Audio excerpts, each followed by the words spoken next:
Hello and welcome to this video. In this video, we are gonna wire up a jazzmaster. This is gonna be a little bit more complicated than the other ones, but if you followed along on the other ones and you haven't had any issues, then I think this is gonna be easy for you. There's a lot of more things going on with more complicated wiring, but hopefully we can get through it together. So the first thing you're gonna need is two pickups. A jazzmaster usually has P90s, but I'm showing you a single coil just to show you a pickup. Now, it will come with two wires, and one will be colored, for example red like this one, but it can be another color, like for example it can be yellow or white, and that will be your lead signal. It will come with a bare or black or sometimes even brown, I've seen in pickups, wire, and that darker one will be your ground wire. That's what you need to keep in mind. You're also going to need 4 potentiometers, and I'm going to draw them from the back like this, so you see it like this, but I'm also going to draw them from the side like this in the Jazzmaster.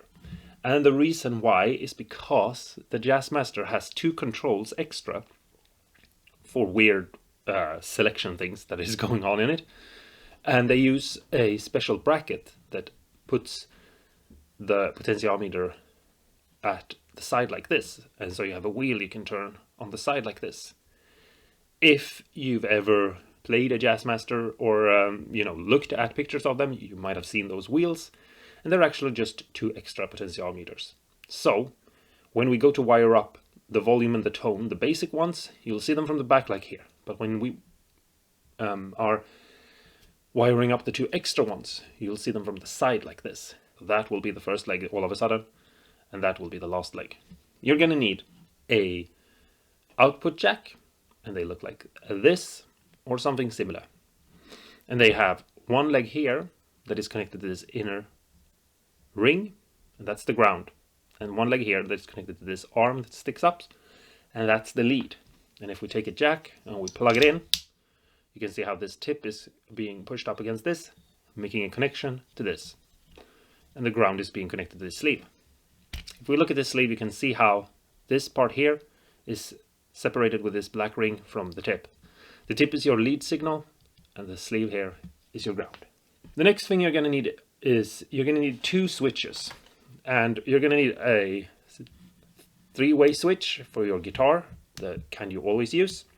I'm just showing you this one to show you one, because I'm going to make a separate video, so you can pick out the kind of switch that you are actually going to use and not rely completely on what I'm showing you in this video, because maybe you have a different switch than me. But I'm just showing you this one to show you a switch. The other switch you're going to need is something that looks sort of like this one, but I didn't have the correct switch.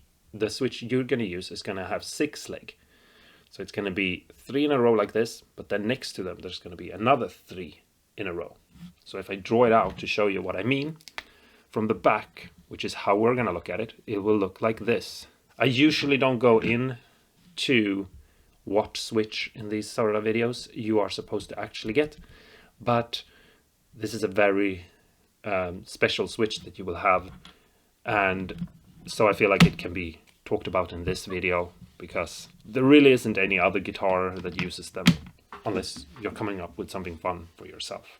But they look something like this, but they have a double row instead of just one. The next thing is you're gonna need 2 capacitors. And again, I'm just showing you a capacitor to have to show you a capacitor. I'm not showing you the actual capacitor that you're going to put in your guitar.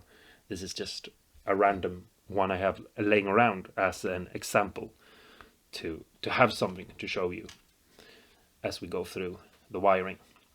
And if you're watching this and you have favorite capacitors, and especially if you have favorite capacitors for your Jazzmasters, please share that in the comments below with everyone, because I know that there are people who are going to want to have the right capacitors for their guitar and they won't know which one to use. And if you have any suggestions, because you're a Jazzmaster lover and you know everything about them and you've nerded in on what's the best capacitors for a Jazzmaster, please write your suggestions in the comments below so we can help each other out and grow the communities that way. I really appreciate it when you're helping each other out and we're all being friendly. If you have any suggestions, please write them in the comments below, because when it comes to capacitors in the tone controls, I don't want to tell you what you should be using, because I feel like me putting my views onto you is not right. Yes, so let's start drawing this up. And the first thing is we have 2 pickups in the middle. I'm going to draw them just like this. Blop, blop, blop, blop, blop, blop. They usually have 6 pole pieces, but I don't want to draw them. And they will have a ground wire, like so. And they will have a lead wire, like so. And then you will have 2 pots. I'm going to draw them down here.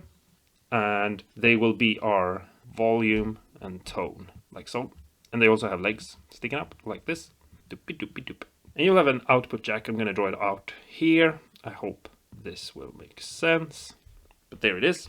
And you will have a switch. I'm going to draw out here. Just a generic switch. I'm going to go into them later. And then up here, you will have your other 2 controls, your pots. And as you can see, I'm drawing them from the other side, like I tried to explain. And then you will have a switch over here, and it will have 6 pins on the back for soldering wires too. And yes, so the first thing is these 2 are getting a ground wire connecting them like so. And the output jack has a ground wire connecting it like so. These 2 have a ground wire connecting them like so. The switch usually, or sometimes, not all switches work the same way, has a ground wire as well. So those are the first connections we need to do to ground everything off. You will also have a bridge at some point somewhere. I'm just going to draw a couple of saddles like that. It's just to symbolize it. And that needs to be grounded off too. Something like that. It's starting to get messy. The first pickup, and we should probably write that out too, sorry. This is the neck, and this is the bridge. I hope you can see that. The neck pickup is going to get connected to the middle up here, like so. So if you look at your switch, the middle of the second row. And the bridge will be connected to the switch. And the middle of the switch, or the connection that bridges the neck and the bridge and the neck pickup, will be connected over here. That leg, the last leg here, will be bridged back to the pot. That leg there goes to the switch, and that leg there is being pushed back like so, and that leg is being soldered to the enclosure. You can also put a little wire there if you don't want to bend the leg in fear of breaking it. And then that connection there, which is the last one on the second row, is being pulled to the switch. Basically, you will either have the neck pickup go there or go up there, which will make sense in a bit, I promise you, or at least I hope it will. There's a lot of wires and I wish I had more colors. And then this connection here is going to get pulled down and connected over here to the middle leg of the volume. And it's already getting messy, but you can tell it's the middle one, I hope.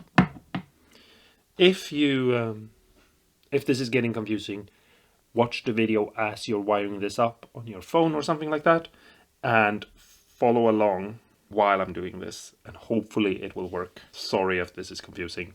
I'm trying not to make it confusing. This one here is getting connected all the way over here to the jack. I don't know why I drawed it so silly. So that's the lead connection. And then the last leg here is also getting connected to this one, like so. So basically the tones last leg there to the volumes first leg there. Just connect those, and then in the middle leg we'll bridge the leg and the back of the pot with a capacitor like so. And what I mean is just take the pot and solder one leg to the middle and the other leg to the actual backing.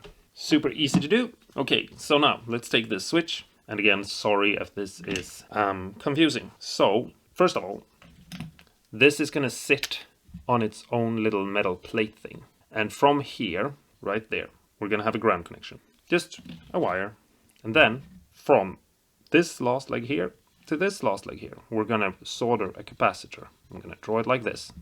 Hopefully you can tell. And then from the middle leg here to the first leg here, we're gonna solder a wire. And then from this leg here, the middle leg, first part, we'll have a wire going to this first row's first leg, right there. And then from this one's first leg, we will have a wire going to this one's second row's first leg, like so. This is a mess that I've drawn out, but it's not supposed to be looked at in the end like this. You're supposed to follow along as I'm speaking. So I hope this is going to help. It will make more sense when you actually wire this up and you make all the cables lie neatly and all of that. And also don't forget, bridge ground wire is super important. If you're not using a ground wire to your bridge, you can have issues and problems. But anyway, that's the end of this video. Thanks so much for watching. I hope this helped and wasn't confusing. I hope I made this less confusing, but hopefully you can see what it is I've drawn. I'm gonna lift this up a little bit and just move it around a little bit so that you can get a closer look. And hopefully, if you have capacitors, we need to. If you have suggestions for good ones for jazzmasters, write those in the comments below and be good to each other. And yeah, stay awesome and cool and go and wire up your jazzmaster so that you can make a bunch of awesome and amazing music that we can all enjoy. Do that, and I'll see you in the next video. Bye bye.